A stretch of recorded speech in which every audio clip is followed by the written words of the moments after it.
오늘은 지난번 3탄까지 식각공정에 이은 다음 공정에 대해 알아보고 관련 종목도 살펴보겠습니다. 이 전까지의 공정과 관련 종목은 앞선 반도체 시리즈 영상을 참고해 주시면 감사하겠습니다. 오늘은 증착공정에 대한 설명입니다.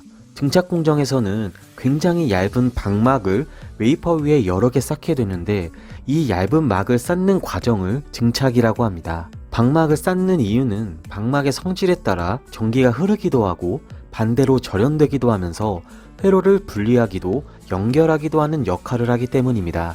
이러한 방막은 원자 단위의 얇은 소재이기 때문에 정교하고 세밀한 기술력이 필요합니다. 이러한 증착 방법은 주로 화학적 기상 증착 방법을 사용하는데요. 가스의 화학 반응으로 형성된 입자들을 외부 에너지가 부여된 수증기 형태로 쏘아 증착시키는 방법입니다. 여기서도 주로 플라즈마 기상 증착 방법이 사용되는데 이유는 저온에서 형성이 가능하고 균일한 두께를 조절할 수 있기 때문입니다. 이러한 웨이퍼에 반도체의 정기적 성질을 갖게 하기 위해서 웨이퍼에 불순물을 넣어 전도성을 갖게 해주는 이온 주입 공정을 거칩니다. 그렇다면 증착 공정과 관련된 종목은 무엇이 있는지 알아보겠습니다. 첫 번째 종목은 원익 IPS입니다.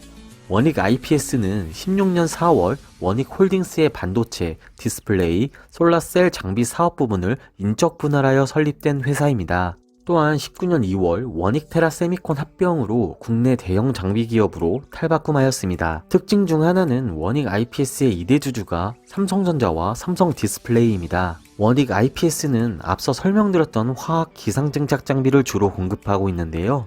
말씀드렸듯이 제조 공정 중 기술 난이도가 높은 편에 속하는 공정 장비입니다. 올 4분기부터 삼성전자의 평택 2공장 2층의 D램 증설, 시안 2공장 추가 증설 등을 통해 장비 발주를 기대하고 있고 SK 하이닉스 또한 M16 D램 신규 공장의 장비 발주를 기대하고 있습니다. 디스플레이 부분에서도 플렉서블 디스플레이 양산의 필수적인 기술을 보유하고 있으며 LG 이노텍과 삼성 모바일 디스플레이 등을 주요 고객사로 두고 있습니다. 솔라셀 부분도 방막 태양 전지 장비를 공급하고 있는데요. 매출 비중이 크지 않으나 향후 신재생 에너지의 친환경 관련 사업으로도 다각화하려는 움직임으로 보입니다. 지난 2분기 실적은 매출액 3,033억 원, 영업이익 512억 원으로 전년 동기 대비 각각 51.5%, 49.7%가 증가하였습니다.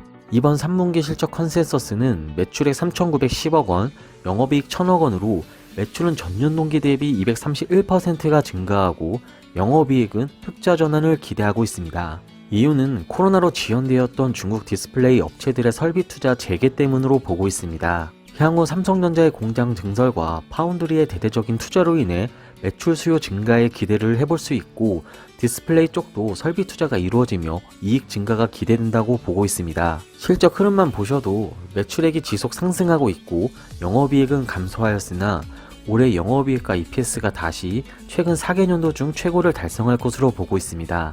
두 번째 종목은 테스입니다.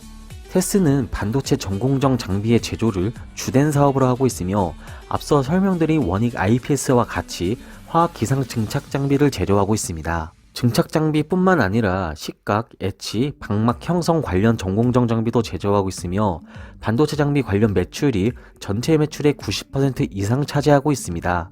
20년 상반기 기준 주요 고객사 매출 비중은 삼성전자 80%, SK 하이닉스 18% 등입니다. 테스 역시 삼성전자의 중국 시안 공장, 평택 공장 증설과 SK 하이닉스의 설비 투자가 장비 매출 증가 기회 요인으로 보고 있습니다.